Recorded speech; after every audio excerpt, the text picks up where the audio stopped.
பாவியான மக்களோட பாவத்தை மன்னிச்சிட்டு நெஞ்சில அணைச்சிக்கிட்ட பாலனே. பாவியான மக்களோட பாவத்தை மன்னிச்சிட்டு நெஞ்சில அணைச்சிக்கிட்ட பாலனே. சொந்தமே சொந்தமே சொந்தமே, இனி சோகமே இல்லையே வாழ்விலே, என்றுமே லைஃப்ல ஹாப்பி தான். குட்டி குட்டி பூவாய் சுட்டி சுட்டி மானாய் சுத்தி சுத்தி ஓடி வந்து பாட்டு பாடி ஆட.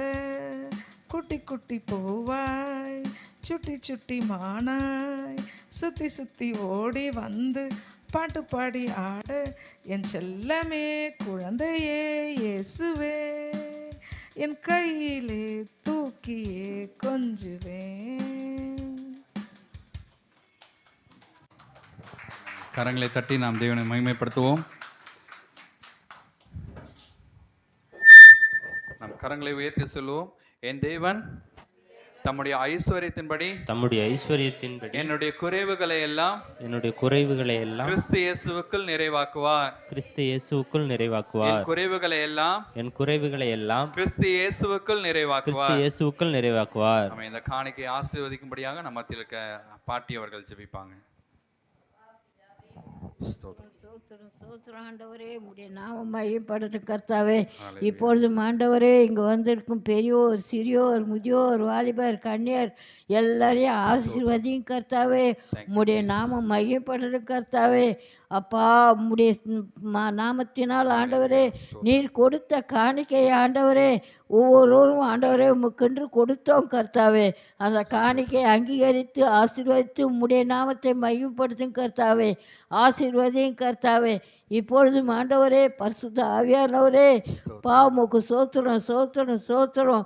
ஆண்டவரே, செய்து கொடுக்கும் உம்முடைய தாசரை நீர் மறைத்து நீர் பேசுங்கப்பா. உம்முடைய வசனங்கள் ஆண்டவரே எங்கள் இருதயங்களை ஊடுருவி பாய்ந்து உம்முடைய வசனத்தின்படி நடக்க எங்களை கிருபை செய்யுங்கப்பா. உம்முடைய வசனத்தினால் நாங்கள் ஒவ்வொரு நாளும் ஆண்டவரே பிழைக்க கிருபை செய்யுங்க கர்த்தாவே. உம்முடைய நாமத்தை மாத்திரம் மையப்படுத்த ஆசீர்வதியும் கர்த்தாவே. உமக்கு சோத்திரம் உமக்கு சோத்திரம் உமக்கு சோத்திரம். ஆண்டவரே, வந்திருக்கும் ஒவ்வொருவரையும் ஆசீர்வதிங்க. குறைகள் எல்லாம் நிறைவாக்கி அப்பா உம்முடைய நாமத்தை மையப்படுத்தும் கர்த்தாவே. ஆசீர்வதியும் கர்த்தாவே. அப்பா, இன்னும் அதிகமான மக்கள் வர உதவி செய்யும் கர்த்தாவே. இந்த இடம் ஆண்டவரே இடம் கொள்ளாமல் போக மட்டும் வந்து உம்முடைய நாமத்தை மையப்படுத்த ஆசீர்வதியும் கர்த்தாவே. அப்பா, உம்முடைய நாமம் மையப்படுத்த கர்த்தாவே. உம்முடைய வசனத்துக்கு நாங்கள் கீழ்ப்படிந்து நடக்க எங்களை கிருபை செய்யும் கர்த்தாவே. ஆசீர்வதியும் கர்த்தாவே. எல்லா துதி கன மகிமையும் ஒருவருக்கே செலுத்துகிறோம். இரட்சகரும் மீட்பரும் இருக்காங்க இயேசு நாமத்தில் ஜெபிக்கிறோம் ஜீவனுள்ள நல்ல பிதாவே. ஆமென் ஆமென் ஆமென். ஹல்லேலூயா. கர்த்தர் நல்லவர். இப்பொழுது கூட செய்தி பகுதிக்கு போவோம். ஒரு 20 நிமிஷம், 15லேருந்து 20 நிமிஷத்தில் செய்தி பகுதி முடிந்துவிடும்.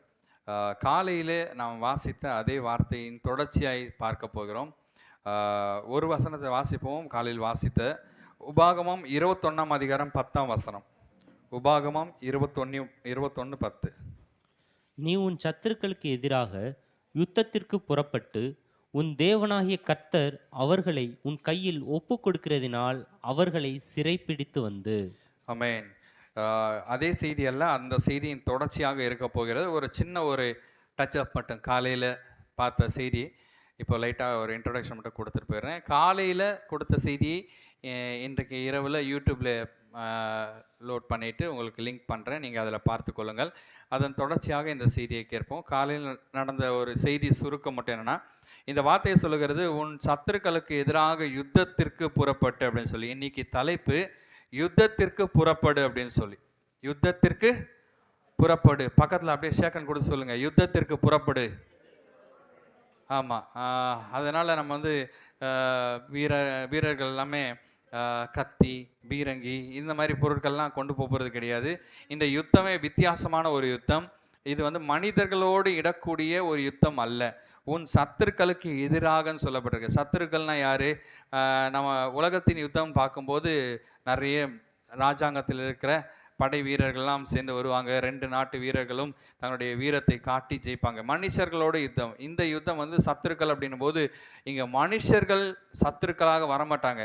உங்களுக்கு எதிராக பேசியிருக்கலாம், உங்களுக்கு எதிராக செய்வினை செய்திருக்கலாம், நீங்கள் நல்லா இருக்கக்கூடாதுன்னு நினச்சிருக்க மனுஷர்கள் இருக்கலாம், உங்களுக்கு பின்னாடி புறங்கூறுகிற நாவாக இருக்கலாம். இதெல்லாம் மனிதர்கள் செய்யக்கூடிய செயல்கள் தான். இருந்தாலும் அவங்க சத்துருக்கள் கேட்டகரியில் வர்றாங்க அப்படின்னால அவங்க சத்துருக்கள் கிடையாது. நல்லா ஞாபகம் வச்சுங்க. உங்களுக்கு எதிராய் செயல்படுகிற மனிதர்கள் உங்களுடைய சத்துருக்கள் அல்ல. உங்களை அழிக்கக்கூடிய உங்களுக்குள்ளே இருக்கிற சில தன்மைகள், குணாதிசயங்கள் இருக்கு. அதுதான் இங்க சத்துரு. தூக்கத்தின் ஆவியா இருக்கலாம், சோம்பலின் ஆவியா இருக்கலாம், நமக்குள்ளே இருக்கிற எரிச்சலின் ஆவியா இருக்கலாம், பொறாமையின் ஆவியா இருக்கலாம். சில காரியங்கள் நமக்குள்ளே இருந்து வெளிப்படுகிற இவைகள் எல்லாம் சத்துருக்கள் என்று இந்த இடத்துல ஆவியானவர் வெளிப்படுத்துகிறார். அப்போ அவங்க சொல்ற சத்துருக்களுக்கு எதிராக யுத்தத்திற்கு புறப்படு. உன்னுடைய வாழ்க்கை வளரக்கூடாதபடிக்கு நீனே டிட்டர்மைன் பண்ணிக்கலாம். ஒரு அளவீட்டை வச்சுருக்கலாம். நான் இவ்வளோ தாங்க அப்படின்னு சொல்லி ஒரு தாழ்வு மனப்பான்மை. எனக்கெல்லாம் திறமை எங்கே வரப்போகுது, நான் இன்னாரு, நான் இப்படிப்பட்டவன், என்னை ஆண்டவர் இப்படி படிச்சிட்டாரு, குள்ளமாக படிச்சிட்டாரு, பெருசாக மூக்கு படிச்சிட்டாரு, காது பெருசாக படிச்சிட்டாரு, முடி கொஞ்சமாக குத்துருக்காரு, எனக்கு வந்து வழக்கு தலையாயிடுச்சு, சம்திங் நிறைய இருக்குது. இது நம்மை குறித்து நாமே நினைக்கிற அந்த எதிர்மறை எண்ணங்கள், இவைகள்லாம் உங்களுக்கு சத்துருக்களாக இருக்கிறது. இவைகளுக்கு எதிராக யுத்தத்திற்கு புறப்படு. ஏன்னா கர்த்தர் சொல்கிறா உன்னை பழுது ஒன்றும் இல்லைன்னு சொல்லி.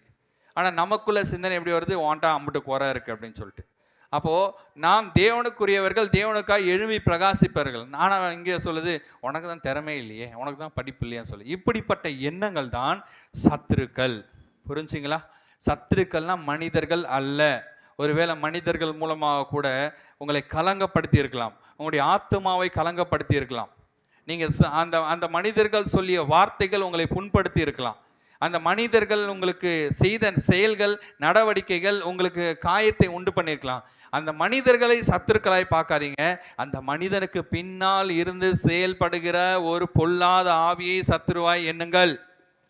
மனிதனை இங்கே எண்ணக்கூடாது. புரியுதுங்களா? உலகத்தில் படைக்கப்பட்ட எந்த மனிதனும் யாருக்கும் சத்துரு இல்லை. எல்லாருமே சிநேகிங்க, ஒருவருக்கு ஒருவர் சிநேகிங்க.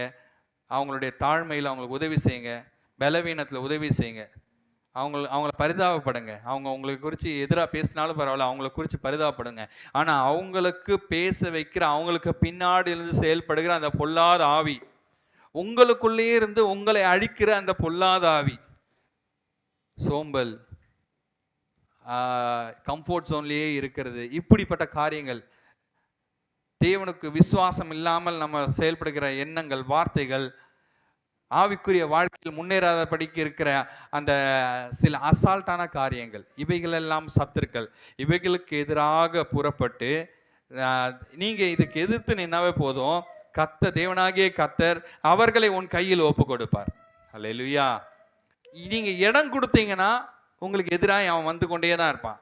நீங்கள் அவனுக்கு எதிர்த்து நின்னீங்கன்னா கர்த்தர் உங்கள் கையில் ஒப்பு கொடுப்பார். அவர்களை சிறை பிடித்து வந்து ஒப்பு கொடுப்பார்னா அப்படியே விட்டுறக்கூடாது. அந்த நாட்களில் ராஜா போர் வென்ற பிறகு என்ன பண்ணுவாங்க, அங்கே இருக்க போர் வீரர்கள் எல்லாரையும் சிறை பிடித்து வந்து இங்கே அடிமைகளாக வச்சுருவாங்க. அவங்களுடைய பொருட்கள் எல்லாத்தையும் அவங்க வந்து எடுத்துகிட்டு வந்து இவங்க ராஜ்யத்துக்கு கொண்டு வந்துடுவாங்க. இப்போ இந்த சிந்தனைகளை எல்லாம் சிறைப்பிடிங்க. உங்களுக்கு தோணுது இல்லையா, நான் வளரலாம் முடியாது, என் வாழ்க்கையெல்லாம் அவ்வளோதான், எனக்கு இவ்வளோதான் நியமிக்கப்பட்டு, என் தலை விதி, என் தலை எழுத்து, இப்படிப்பட்ட காரியங்கள் எல்லாம் சிறைப்பிடித்து அதெல்லாம் கண்ட்ரோல் பண்ணுங்க, அமைக்க வைங்க.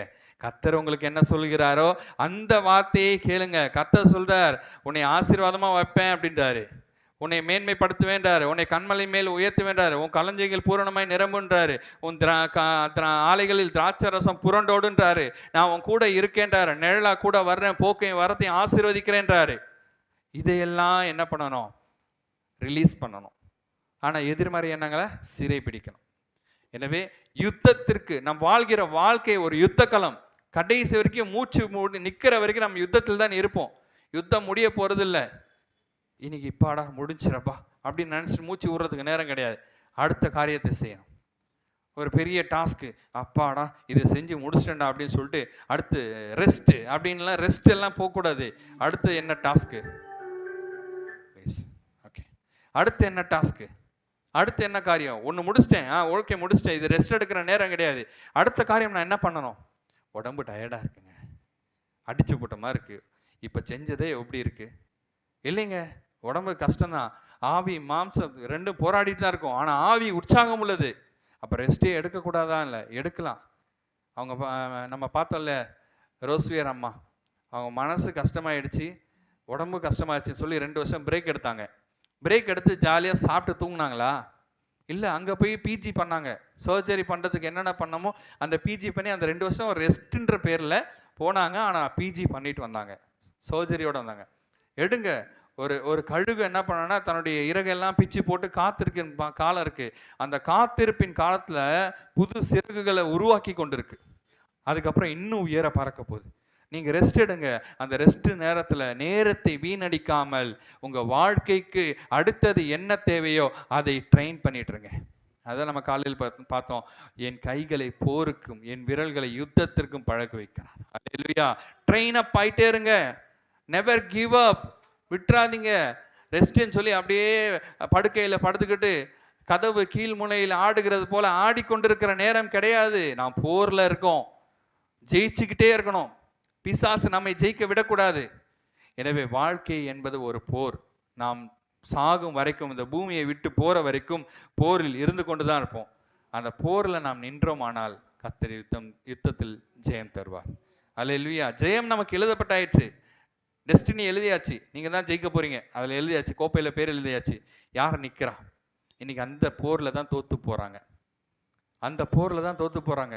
ஒரு போர் அவங்களுக்கு வந்துருச்சுன்னா, ஒரு போராட்டம் வந்துருச்சுன்னா, தன்னை யாரும் ஏசிக்கிறதுக்கு இல்லை, வாழ்க்கையை முடிச்சுறாங்க. நான் தனிமையில் இருக்கேன், என்னை எல்லாரும் கழட்டி விட்டாங்க, ஐ எம் லோன்லி, வாட்ஸ்அப் ஸ்டேட்டஸை போடுறாங்க, அதோட வாழ்க்கையை முடிச்சுக்கிறாங்க.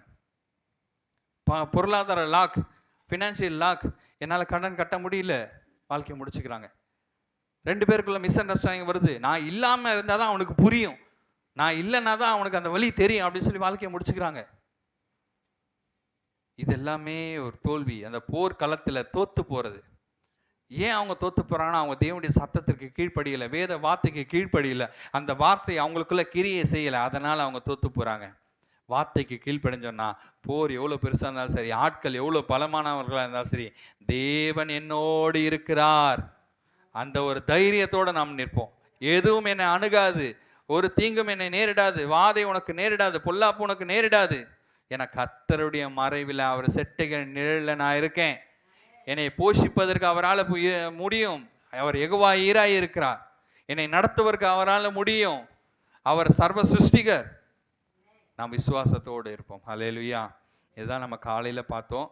போரில் நம்ம என்ன பண்ணணும் அப்படின்றது. இதில் சில இதை தொடர்ந்து நம்ம இன்னைக்கு இப்போ பார்க்க போகிற விஷயம் என்னென்னா, போர் செய்கிறதுக்குன்னு சில நிபந்தனைகள் இருக்குது. இந்த நிபந்தனைகள் நம்மிடத்தில் இருக்கா இல்லையா அப்படின்றத நம்ம செக் பண்ண போகிறோம். என்ன நிபந்தனைனா, வாசிப்பேன். யாத்ராகமம் 18ஆம் அதிகாரம் 21ஆம் வசனம். யாத்ராகமம் 18:21.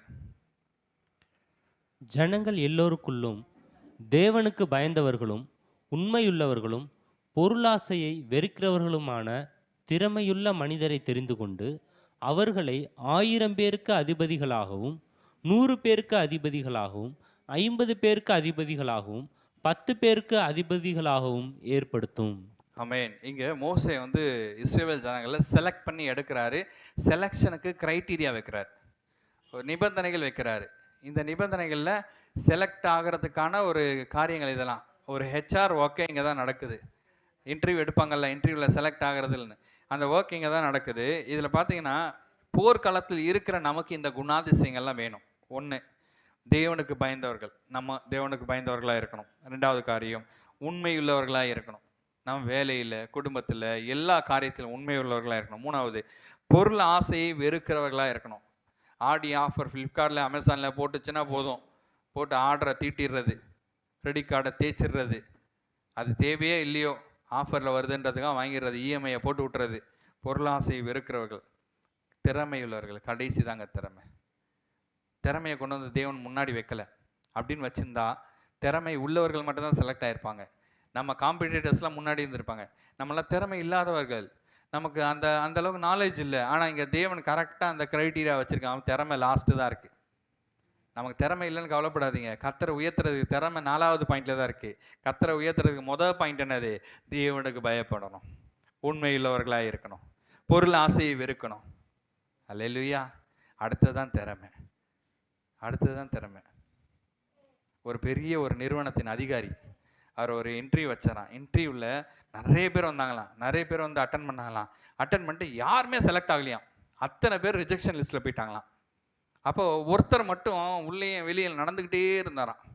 நடந்துக்கிட்டே இருக்கும்போது, என்ன இவன் மட்டும் நடந்துக்கிட்டே இருக்கான், இவன் வெளியே போலியா அப்படின்னு சொல்லி கேட்டிருக்காரு அந்த ஓனர். இல்லைங்க ஐயா, நீங்கள் எல்லார் கையிலையும் ஒரு 100 ரூபா கொடுத்தீங்க, கொடுத்துட்டு ஒரு 80 ரூபாய்க்கு பொருள் வாங்க சொன்னீங்க, எல்லாருமே வாங்கியிருக்காங்க.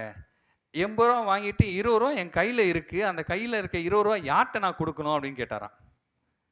இந்த 20 ரூபா கொடுக்கறதுக்காக தான் நான். அப்போ அம்புட்டு பேர் என்ன பண்ணாங்க, பாக்கெட்டில் 20 ரூபா போட்டு போயிட்டாங்க. ஆனால் இவர் அந்த 20 ரூபா கொடுக்கறதுக்காக நின்னதால் அந்த பெரிய கம்பெனி இவருக்கு வேலையை போட்டு கொடுத்து, திறமை கூட சொல்லி கொடுத்து வந்துடலாம். ஆனால் உண்மை உள்ள தன்மை கண்டுபிடிக்கிறது கஷ்டம். இவனை கூப்பிட்டு போஸ்டிங்கில் கொடுன்னு சொல்லி சின்ன வேலையில் சேர்ந்து கொஞ்சம் கொஞ்சமாக மேனேஜரை பெரிய இடத்துக்கு வந்துட்டாராம். இன்றைக்கி நம்ம வாழ்க்கையில் உண்மையுள்ளவர்களாக இருப்போமானால், தேவனுக்கு பயந்தவர்களாக இருப்போமானால், பொருளாசையை வெறுக்கிறவர்களாக இருப்போமானால், திறமை கற்றுக்கொள்வதில் ஆர்வம் உள்ளவர்களாக இருப்போமானால், தேவன் நம் வாழ்க்கை என்கிற போர்க்களத்தில் நம்மை ஜெயிப்பதற்கு உதவி செய்வார். இன்னைக்கு ஏன் தோத்து போகிறாங்கன்னா, இதில் அவங்க சரி இல்லை. முதல் திறமையை வச்சிடுறாங்க. திறமை இல்லை எனக்கு, நான் அசிங்கப்பட்டேன். என்னை விட நிறைய பேர் வந்து பர்ஃபார்ம் பண்ணிட்டாங்க, பெஸ்ட்டாக வந்துட்டாங்க, அவங்கெல்லாம் முன்னாடி வந்துட்டாங்க. குடும்பத்தில் அவங்கெல்லாம் உழைச்சியோ ஏமாத்தியோ முன்னாடி வந்துட்டாங்க, என் குடும்பம் இன்னும் இப்படி தான் இருக்குது. தன் சொந்த திறமையை நம்புறது, தன் சொந்த பலத்தை நம்புவது. இங்கே அவங்க செலக்ட் பண்ணுற க்ரைட்டீரியாவில் திறமை 4வது இடத்துல இருக்குது. தேவனுக்கு பயப்படுங்க. உண்மையிலவர்களாய், பொருள் ஆசை வெறுக்கிறவர்களாய், தேவனை சார்ந்து வாழ்ந்த ஜனங்களாக இருப்போமானால், தேவன் இந்த போரில் நமக்கு உதவி செய்வார். அல்லேலூயா. வாழ்க்கை ஒரு போர் தானுங்க. போராடி கொண்டே இருக்கும். மாதம் சம்பளம் வாங்குகிறோம், அதை செலவு பண்ணுறோம், எல்லாமே பண்ணுறோம். ஆனால் வாழ்க்கை போரில் ஜெயிப்பதற்கு இந்தந்த தகுதிகள் நம்மகிட்ட இருக்கா? அல்லேலூயா. எனவே நாம் பார்ப்போம், தேவனை சார்ந்து வாழ்கின்ற நமக்கு என்னைக்குமே ஜெயம்தான். பரவாயில்ல. தேவனை சார்ந்து வாழ்கின்ற எனக்கு என்றும் விடுதலை. தேவனை சார்ந்து வாழ்கின்ற எனக்கு என்றும் விடுதலை. அவரது நாமம் அறிந்த எனக்கு அவரே அடைக்கலம். அவரது நாமம் அறிந்த எனக்கு அவரே அடைக்கலம். அல்லேலூயா. ஆனந்தமே சொல்லுமா. அல்லேலூயா ஆனந்தமே. சாகமா சொல்லுமா. அல்லேலூயா ஆனந்தமே. ஆமென். அல்லேலூயா ஆனந்தமே. துதிப்பேன் துதிப்பேன் துதித்துக் கொண்டே இருப்பேன். எல்லா யுத்தத்திலையும் துதிப்பேன் துதிப்பேன் துதித்துக் கொண்டே இருப்பேன்.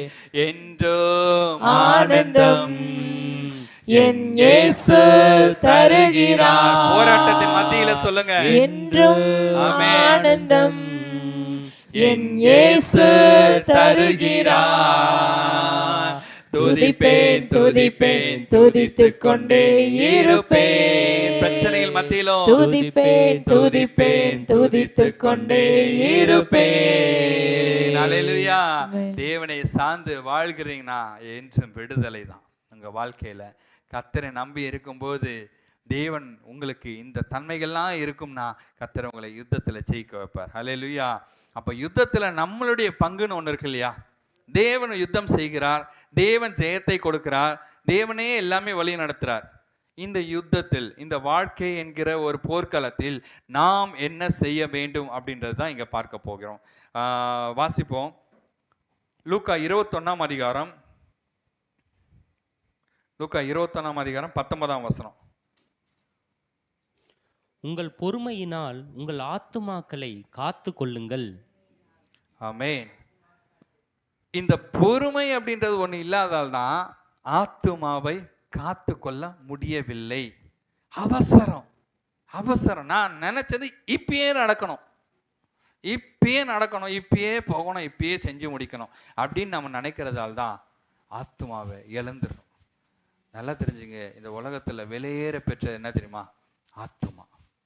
உங்களுடைய ஆத்துமா இந்த யுத்தத்துல, வாழ்க்கை என்கிற இந்த ஓட்டத்துல நீங்கள் இழந்து போக கூடாது. சரீரம், போன வாரம் பார்த்தோம் இல்லையா, ஆவி ஆத்மா சரீரத்தை குறித்து ஒரு சின்ன ஒரு பிரீஃப் பார்த்தோம்.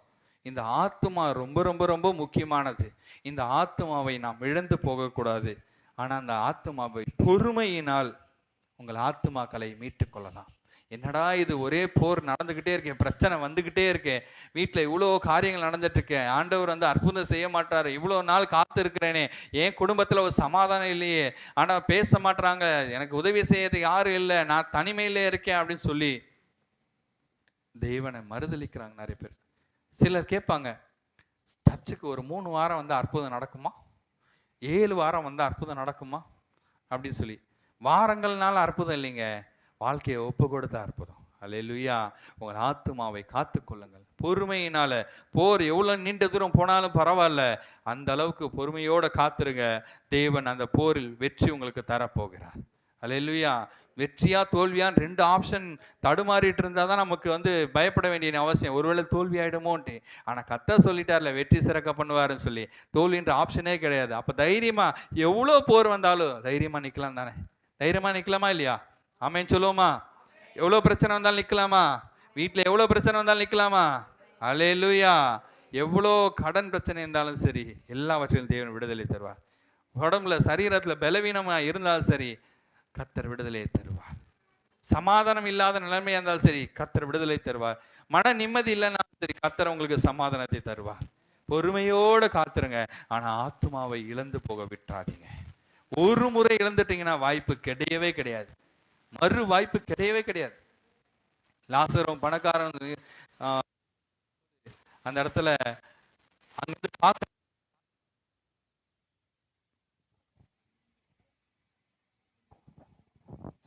Thank you Jesus. லாசரும் அந்த பணக்காரனும் இங்கே போகிறாங்க, பரலோகத்துக்கு போயிட்டு அங்கேருந்து பார்த்துட்டு, லாசர் எங்கே இருக்காரு? ஆபிரகாமினுடைய மடியில் இருக்கிறார். அதை பார்த்த உடனே அந்த பணக்காருக்கு, பூமியில் போயிட்டு என் சகோதரர்கள்லாம் இருக்காங்க, அவங்க கிட்ட போயிட்டு நான் வந்து சொல்லிட்டு வந்துடுறேன், நான் சொன்னேன்னா அவங்க கேட்டுருவாங்க அப்படின்னு சொல்லி போகிறதுக்கு வாய்ப்பே இல்லை. ஒரு வாய்ப்பு தான் கொடுக்கப்பட்டிருக்கு. பூமியில் அவங்க திருந்துனா மோட்சத்துக்கு வரலாம், பரலோகத்துக்கு வரலாம், இல்லைன்னா நரகத்துக்கு போக வேண்டியிருக்கும். இந்த ஒரு வாய்ப்பு நிமித்தம் ஆத்துமாக்களை இழந்து போயிடாதீங்க. பொறுமையோட காத்துருங்க. கர்த்தர் உங்களுக்கு கண்டிப்பாக அற்புதம் செய்ய போகிறார். ஹல்லேலூயா. உங்கள் வாழ்க்கையில் அற்புதம் செய்ய வேண்டும் என்பது கர்த்தருடைய சித்தம். ஏன் இன்னும் நடக்கலை அப்படின்னா, கர்த்தர் உங்களுடைய இருதயங்களை பக்குவப்படுத்தி கொண்டு இருக்கிறார், உருவாக்கி கொண்டு இருக்கிறார். ஒரு வாக்கியத்தை பார்த்தேன், sometimes God does not change the situation, but he try to change our heart அப்படின்னு சொல்லி. சில நேரங்களில் கர்த்தர் சூழ்நிலையை மாற்ற மாட்டாராம், ஆனால் நம்முடைய இருதயத்தை மாற்றுவதற்கு அவர் முயற்சி செய்து கொண்டிருக்கிறாராம். புரியுதுங்களா? இஸ்ரவேல் ஜனங்க, புறப்பட்ட ஜனங்க எல்லாரும் கானானுக்குள்ளே போலியே, அதில் 2 பேர் தானே கானானுக்குள்ளே போனாங்க. அந்த கானானை சுதந்திரிக்கிறதுக்கு 2 பேர் மட்டும்தான் தகுதிப்பட்டாங்க. ஏன் அந்த தகுதி அவங்களுக்கு வந்துச்சுன்னா, அவங்களுடைய பார்வை மாறி இருந்துச்சு, அவங்க சிந்தனை மாறி இருந்தது. மற்ற எல்லா ஜனங்களும் அழிந்தாங்க, அவங்க சந்ததி தான் உள்ளே போச்சு. காரணம், அந்த அந்த பழைய ஜனங்கள் அடிமையின் ஆவியே பெற்றிருந்தாங்க. நான் எகிப்தில் இருந்திருந்தா நான் அங்கேயே செத்து போயிருப்பேன், நான் அங்கே எகிப்தை குறித்தே பேசி கொண்டிருந்தார்கள். அவர்களுடைய சிந்தனை மாறுவதற்கு இன்னைக்கு உங்கள் சிந்தனை மாறிச்சுன்னா கர்த்தர் உங்கள் நடுவில் அற்புதங்கள் செய்வார். ஹல்லேலூயா. ஆனால் உங்களுடைய வெளியேற பெற்ற ஆத்துமாக்களை இழந்துடாதீங்க, பொறுமையோட காத்துருங்க. ஹல்லேலூயா. இன்னொரு வசனத்தை வாசிப்போம். எபிரேயர் 10ஆம் அதிகாரம் 36ஆம் வசனம். எபிரேயர் 10:36. நீங்கள் தேவனுடைய சித்தத்தின்படி செய்து வாக்குத்தத்தம் பண்ணப்பட்டதை பெறும்படிக்கு பொறுமை உங்களுக்கு வேண்டியதாய் இருக்கிறது. ஆமென். நீங்க வாக்குத்தத்தம் பண்ணினதை பெறணும்னா, வாக்குத்தத்தம் என்ன பண்ணாரு? உங்களுக்கு ஜெயம் கொடுத்துட்டார். உங்க வாழ்க்கையை செழிப்பாக போகுது. உங்களுக்காக ஒரு கானான் இருக்கிறது. கர்த்தர் உங்களுக்கு நல்ல வாழ்க்கையை வச்சிருக்கிறார். தேவன் ப்ராமிஸ் பண்ணிட்டார், வாக்குத்தத்தம் கொடுத்துட்டார். அந்த வாக்குத்தத்தத்தை நீங்கள் சுதந்திரிக்க வேண்டுமானால் இந்த போராட்டத்தில் நீங்கள் பொறுமையோடு இருக்க வேண்டியது அவசியமா இருக்கிறது. அல்லேலூயா. பொறுமையா இருப்போமா? அவசரப்படுவோமா? ஆண்டவர் இன்னும் அற்புதம் செய்யலையேன்னு. ஏற்ற காலம் வருது. ஏற்ற காலத்தில் கர்த்தர் உங்களுடைய பாடுகளை நீக்கி போடுவார். உங்களுடைய பிரயாசத்துக்கு பலன் தரப்போகிறார். பொறுமையோட காத்துருங்க. இன்னொரு வசனத்தை வாசிப்போம். ரோமர் 12:12. ரோமர் 12:12. நம்பிக்கையிலே சந்தோஷமாயிருங்கள், உபத்திரவத்திலே பொறுமையாயிருங்கள், ஜெபத்திலே உறுதியாய் தரித்திருங்கள். ஆமென். இங்க சொல்லப்பட்டிருக்கு, உபத்திரவத்துல பொறுமையாயிருங்க. உபத்திரவத்துல அவசரப்படாதீங்க. வேற வழியை சூஸ் பண்ணிடாதீங்க. கர்த்தர் உங்களுக்கு நல்ல வழியை வச்சிருக்கார். இது எவ்வளோ முயற்சி பண்ணாலும் நடக்க மாட்டேந்தே, நான் வேற ஏதாச்சும் ஆப்ஷன் பார்த்துடுறேனே, அவசரப்படாதீங்க. ஒரு காலம் வைக்கப்பட்டிருக்கிறது, இன்குபேஷன் பீரியட்னு சொல்லியிருக்கு. இன்குபேஷன் பீரியடை உடச்சிடக்கூடாது. ஒரு முட்டை அடை காக்கணும்னா 21 நாள் பொறுமையோடு இருக்கணும். அதுக்கு முன்னாடியே உள்ளே இந்த சவுண்டு வருதுன்னு சொல்லிட்டு அதை உடச்சிட்டா என்ன ஆகும்? கொஞ்சம் செத்து போயிடும். நான் சின்ன வயசில் கோழியை வளர்த்துருந்தேன். அது என்னாச்சுன்னா, முட்டை வச்சுட்டு அந்த முட்டை வந்து எப்படா அடக்காக்கணும், நான் படுத்துருக்கிறதுக்கு என் காலுக்கு பக்கத்துலேயே வச்சுருப்பேன், ஒரு பேஷனில் வச்சுட்டு. ஒரு நாள் ஒரு 18-20 நாள் ஆகும்போது கீச்சு கீச்சு கீச்சுன்னு காலைல ஒரு 2 மணிக்கு சவுண்டு வருது. என்னடா சவுண்டு வருது, எங்கேருந்துடா வருதுன்னா, அந்த அந்த முட்டைக்குள்ளேருந்து தான் சவுண்டு வருது. அப்படியே மெல்ல காது வச்சுக்கிறேன். நான் மெல்ல வந்து அது சவுண்டை ஆஃப் ஆகிடுது. இன்னும் நான் மெல்ல போயிட்டு அப்படியே அங்கேயே படுத்துக்கிட்டேன். காலைல 3 மணிலேருந்து கீச்சு கீச்சுன்னு சவுண்டு வருது. ஆனால் முட்டையை பார்த்தா முட்டை பொரிக்கவே இல்லை, அப்படியே இருக்குது. 2-3 நாள் கழிச்சு அதுவே ஓட்டையை போட்டு வெளியில் வருது. இன்குபேஷன் பீரியட் சொல்லுவாங்க அதை, அடைக்காக்கும் நாட்கள். தேவன் உங்கள் வாழ்க்கையில இந்த மாதிரி ஒரு அடைக்காக்கும் நாட்களை வச்சிருக்கிறா. அந்த நாட்களுக்கு முன்பதாக நீங்களே உடைக்கணும்னு நினச்சிடாதீங்க. பட்டாம்பூச்சி அதுவாக மாறினதான் உண்டு, இல்லை யாராலும் மாற்ற முடியாது. அந்த புழு பட்டாம்பூச்சியாக மாறக்கூடிய நாட்கள் இருக்குது. அல்லேலூயா. கர்த்தர் உன் வாழ்க்கையை அழகாய் மாற்றக்கூடிய நாட்கள் இருக்குது. அந்த வாக்குத்தத்தம் பண்ணினதை நீ பெற்றுக்கொள்ள வேண்டுமானால் உன் வாழ்க்கையில் பொறுமை அவசியம். இன்னைக்கு அந்த பொறுமை இல்லாதால் தான் நிறைய பேர் போயிட்டு விழுந்துடுறாங்க. எனக்கு இதுதான் தேவன் கொடுத்தது, இதுதான் கொடுத்தது வாங்கின பிறகு ஐயோ பட்டுட்ருக்கேனே அப்படின்னு சொல்லி அவசரப்பட்டு எதையும் வாங்கிடாதீங்க. அவசரப்பட்டு தேர்ந்தெடுக்காதீங்க, பின்னாடி வருத்தப்பட்டு இருப்பீங்க. தேவன் வாக்குத்தத்தம் பண்ணினதை உங்களுக்காக தான் வச்சிருக்கார். இது யாரோ எடுத்துருவாங்களோ, இது நல்லா வருது, நல்ல ரேட்டுக்கு வருது, இதை யாரோ எடுத்துட்டாங்கன்னா உங்களுக்கு நியமிச்சிருந்தா இது உங்களுக்கு தான். அவசரப்படாதீங்க. இதை விட பெஸ்ட்டாக கர்த்தர் கொடுக்க போகிறார். இதுதான் பெஸ்ட்டு நம்ம பார்வைக்கு தெரியுது, நம்ம சிந்தனை தெரியுது. ஆனால் கர்த்தருக்கு இதை விட பெஸ்ட்டு ஒன்று வச்சிருக்காரு. இது போனால் தான் அது வரும். அல்லேலூயா. எனவே வாக்குத்தத்தம் பண்ணினதை பெற்றுக்கொள்ளும்படி பொறுமை உங்களுக்கு வேண்டியதாக இருக்கிறது. அதனால் உபத்திரவத்தில் பொறுமையாக இருங்கள். இன்னொரு வசனத்தை வாசிப்போம். ரோமர் 15 ரோமர் 15. தேவ வசனத்தினால் உண்டாகும் பொறுமையினாலும் ஆறுதலினாலும் நாம் நம்பிக்கையுள்ளவர்களாகும்படிக்கு முன்பு எழுதியிருக்கிறவைகள் எல்லாம் நமக்கு போதனையாக எழுதியிருக்கிறது. ஆமென். இங்க பொறுமை எப்படி வரும்னு சொல்லப்பட்டிருக்கு பாருங்க. சொல்லுவாங்களே உலகத்தில், ஆத்திரக்காரனுக்கு புத்தி மட்டுன்னுவாங்க. ஆனால் பொறுமை இருந்துச்சுன்னா நீங்கள் ஆளுகை செய்வீங்க. ஆனால் எனக்கு தான் பொறுமை வரலையே, ஐயோ அச்சோ அச்சோ அச்சோ அச்சோ அப்படின்னு. அந்த பொறுமை உங்களுக்கு வரணும் அப்படின்னா, அந்த குணாதிசயம் உங்களுக்கு வரணும்னா, அந்த ஆவியின் கனி உங்களுக்கு வர வேண்டும் என்றால் தேவ வசனத்தினால் வரும். அல்லேலூயா. நீங்கள் வசனங்களை படிக்க ஆரம்பிங்க, வசனங்களை தியானிக்க ஆரம்பிங்க, கேட்க ஆரம்பிங்க.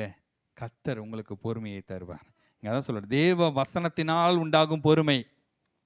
தேவ வசனத்தினால் உண்டாகும் பொறுமை. அந்த பொறுமை உங்கள் வாழ்க்கையை சிறப்பாய் மாற்றும். இன்னொரு வசனத்தை வாசிப்போம் சீக்கிரம். 2 தெசலோனிக்கேயர் 4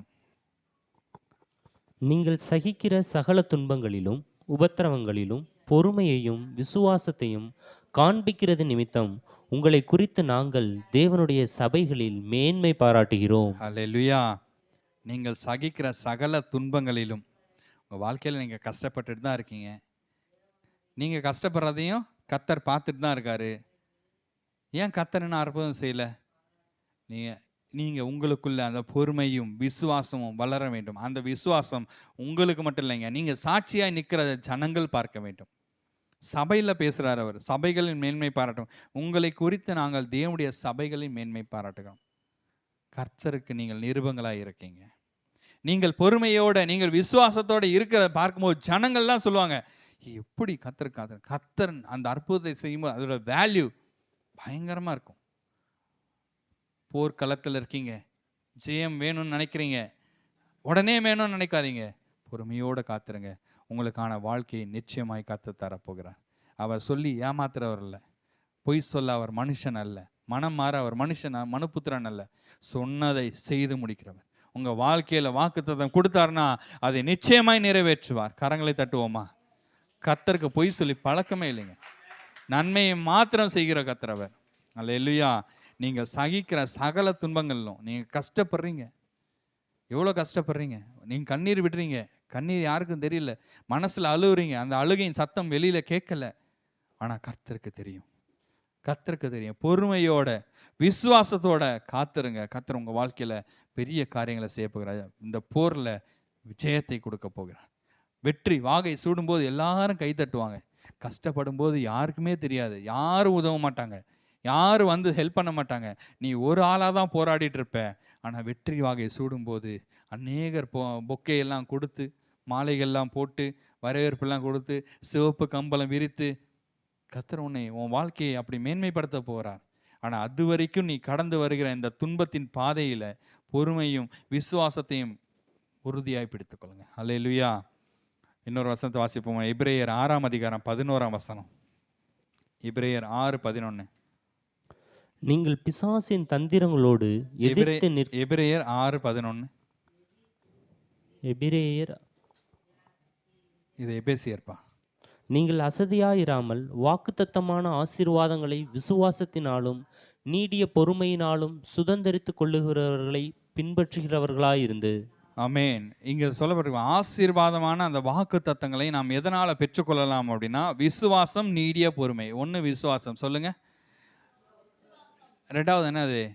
நீடிய பொறுமை. விசுவாசமும் நீடிய பொறுமையும் உங்க வாழ்க்கையில இருந்துச்சுன்னா ஆசீர்வாதமான வாக்கு தத்தங்களை நீங்கள் சுதந்திரிக் கொள்வதற்கு பாத்திரவான்களாக இருப்பீங்க. இன்னைக்கு இந்த விசுவாசம் இல்லை, விசுவாசம் இருந்தாலும் பொறுமை இல்லை, பொறுமையினால அவிசுவாசமாக மாறுது. எனக்கு நடக்கலை, ஜெபம் பண்ணுறேன் நடக்கலை, என் வாழ்க்கை மாறலை, விசுவாசம் போச்சு, பொறுமையும் போச்சு. ஆனால் விசுவாசத்தோடு நீங்கள் காத்திருந்தீர்களானால், பொறுமையோடு காத்திருந்தீர்களானால் தேவன் கொடுத்த ஆசீர்வாதமான வாக்குத்தத்தங்கள் உங்கள் வாழ்க்கையில் வந்து பலிக்கும். அல்லேலூயா. கடைசியாக ஒரு வசனத்தை வாசி முடிப்போம். அதே எபிரேயர் 6ஆம் அதிகாரத்தில் 15ஆம் வசனத்தை. எபிரேயர் 6:15. அந்தபடியே அவன் பொறுமையாய் காத்திருந்து வாக்குத்தத்தம் பண்ணப்பட்டதை பெற்றான். அல்லேலூயா. ஆபிரகாம் பற்றி சொல்லப்பட்டிருக்கு, அவர் பொறுமையாய் இருந்து வாக்கு தத்தம் பண்ணினதை பெற்றான். உங்கள் வாழ்க்கையிலும் அந்த ஜெயத்தை பெற போறீங்களா? யுத்தத்திற்கு புறப்படுறது பெருசு இல்லைங்க. கூட்டமாக வந்துடுவாங்க, நானும் வரேன்ட்டு. ஆனால் முடிவு பரியந்தம் நிலை நிற்கிறவன் தான் ரட்சிக்கப்படுவான், ஆசீர்வதிக்கப்படுவான், ஆசீர்வாதத்தை பெற்றுக்கொள்வான். பாதியில் நிறைய பேர் போகிறாங்க, முடியலன்னு சொல்லி தாக்கு பிடிக்க முடியாமல் நிறைய பேர் போகிறாங்க. உங்கள் ஆத்துமாக்களை காத்து கொள்ளுங்கள். பொறுமையோட விசுவாசத்தோட நீங்கள் உறுதியாய் நின்றீங்களா, ஆசீர்வாதமான வாக்கு தத்தங்களை சுதந்திரிப்பதற்கு நீங்கள் பாத்திரவான்களாக இருப்பீங்க. அல்லேலூயா. பொறுமை உங்கள் வாழ்க்கையில் இருக்கா? விசுவாசம் உங்கள் வாழ்க்கையில் இருக்கா? தேவனுக்கென்று நீங்கள் வைராகியமாய் நிற்கிறீங்க? கர்த்தர் என் வாழ்க்கையில் அற்புதம் செய்வார் அப்படின்னு உறுதியாக இருக்கீங்களா? உறுதியில் நிற்க முடியுதா உங்களால்? சோர்ந்து போகிறீங்களா? சோர்ந்து போகாமல் உபத்திரவத்தில் பொறுமையாக இருங்க, இடைவிடாமல் ஜெபம் பண்ணுங்க. கர்த்தர் உங்களுக்கானதை உங்களுக்கு கண்டிப்பாக கொடுப்பார். அல்லேலூயா. உங்களுக்கு குறித்ததை கர்த்தர் உங்களுக்கு தான் கொடுப்பார், யாருக்கும் கொடுக்க மாட்டார். த பெஸ்ட்டை உங்களுக்கு கொடுப்பார். அல்லேலூயா. நாம் தலைகளை தாழ்த்தி ஜெபிப்போமா? அல்லேலூயா. ஸ்தோத்திரம் ஆண்டவரே. எனக்கு குறித்ததை நிறைவேற்றி முடிப்பவர் நீரே, ஐயா நீரே. எனக்காக யாவையும் செய்து முடிப்பவர் நீரே, ஐயா நீரே. எனக்கு குறித்ததை நிறைவேற்றி முடிப்பவர் நீரே, ஐயா நீரே. எனக்காக யாவையும் செய்து முடிப்பவர் நீரே, ஐயா நீரே. அப்பா உமக்கு ஸ்தோத்திரம், அன்பே உமக்கு ஸ்தோத்திரம், அப்பா உமக்கு ஸ்தோத்திரம், அன்பே உமக்கு ஸ்தோத்திரம். உம்மலாகாத காரியம் ஒன்றுமில்லை, உம்மலாகாத காரியம் ஒன்றுமில்லை. எல்லாமே உம்மாலாகும். அல்லேலூயா. எல்லாமே உம்மாலாகும். ஆகும், எல்லாம் ஆகும், உம்மாலே தான் எல்லாம் ஆகும். சத்தமா பாடுவோமா? ஆகும், எல்லாம் ஆகும், இயேசுவாலே எல்லாம் ஆகும். உங்க வாழ்க்கையில மாற்றத்தை கொண்டு வர இயேசுவால் ஆகும். மீண்டும் பாடுவோம். ஆகும், எல்லாம் ஆகும், உம்மாலேதான் எல்லாமாகும். அல்லேலூயா ஆகும், எல்லாமாகும். உம்மாலேதான் எல்லாமாகும். அல்லேலூயா. அவரால் கூடாத காரியம் ஒன்றுமே இல்லை. உங்களுக்காகவே குறித்ததை தேவன் உங்களிடத்தில் கொண்டு வந்து சேர்ப்பார். நீங்கள் கலங்க வேண்டாம். உங்களுக்கு எதிராக நிற்கிற ஜனங்கள், உங்களை பிடுங்கி போகணும்னு நினைக்கிற ஜனங்கள் முன்பதாக அவர் உங்களுக்கானதை கொண்டு வருவார். அவர்கள் எல்லாரை காட்டிலும் உங்களுக்குரிய சிறப்பாக வந்து சேரும். அது ஏற்ற காலத்தில் வந்து கொண்டிருக்கிறது. அதற்கு காத்திரு. அது தாமதித்தாலும் அதற்கு காத்திரு. அது நிச்சயமாய் நிறைவேறும். ஹல்லேலூயா. அது ஒருபோதும் பொய் சொல்வதில்லை. ஆமென். குறித்த காலத்திற்கு தரிசனம் வைக்கப்பட்டிருக்கிறது. கண்டிப்பாய் நிறைவேறும். ஹல்லேலூயா. நாம் தலைகள் தாழ்த்தி ஜெபிப்போமா. எங்கள் பரம தகப்பனே, உம்மை நன்றியோடு துதிக்கிறேன் ஏசப்பா. இந்த மாலை நேர ஆராதனை ஆசீர்வதிக்கிறதுக்காக நன்றியோடு துதிக்கிறோம். கொடுத்த வார்த்தைக்காக நன்றி ஏசப்பா. நாங்கள் யுத்தத்தில் நிற்கும்போது, குழம்பி தவிக்கும் போது, சூழ்நிலைகள் எதிராக இருக்கும்போது, தேவனே பொறுமையும் விசுவாசத்தையும் நீர் எங்களுக்குள்ள கொடுப்பதற்காக நன்றி. ஆவியானவரே, எங்களை நடத்துவதற்காக நன்றி. கரம் பிடித்து நடத்துகிறதுக்காக நன்றி ஏசப்பா. ஆண்டவரே, முடிவு பரியந்த நாங்கள் நிலை நிற்பதற்கு தேவ பெலன் எங்களுக்குள்ள இருப்பதற்காக நன்றி ஏசப்பா. ஆண்டவரே, ஜெய துணியோடு ஆண்டவரே அந்த ஜெயத்தை நாங்கள் பெற்றுக்கொள்வதற்கு கர்த்தர் எங்களை தகுதிப்படுத்துகிறதுக்காக நன்றி. உடைய கிருபைக்காக நன்றி செலுத்துகிறோம். திருச்சபை குடும்பத்தாரை உடைய சமூகத்தில் ஒப்புக் கொடுக்கிற ஆண்டவரே, அந்த ஒவ்வொரு பிள்ளைகள் மீது ஆண்டவரே இந்த விசுவாசம், பொறுமையும், ஆவியின் கனிகள் நிறைந்து காணப்படுவதாக. ஆண்டவரே, வர தடைப்பட்டவர்களை நினைக்கிறேன் ஏசப்பா. வரும் நாட்களை கொண்டு வாங்க. உடைய சமூகத்தில் ஒப்புக் கொடுக்கிறேன். ஆசீர்வதியும். இயேசுவின் நாமத்தில் ஜெபிக்கிற நல்ல பிதாவே. ஆமென், ஆமென். இப்பொழுது திருவிருந்து பந்திக்கு ஆயத்தப்படுவோம். மூழ்கி ஞானஸ்தானம் பெற்றவர்கள் திருவிருந்துக்கு நேராக நாம் அமர்ந்து கொள்வோம். ஆண்கள் ஒரு பகுதியிலும் பெண்கள் ஒரு பகுதியிலும் இருப்போம்.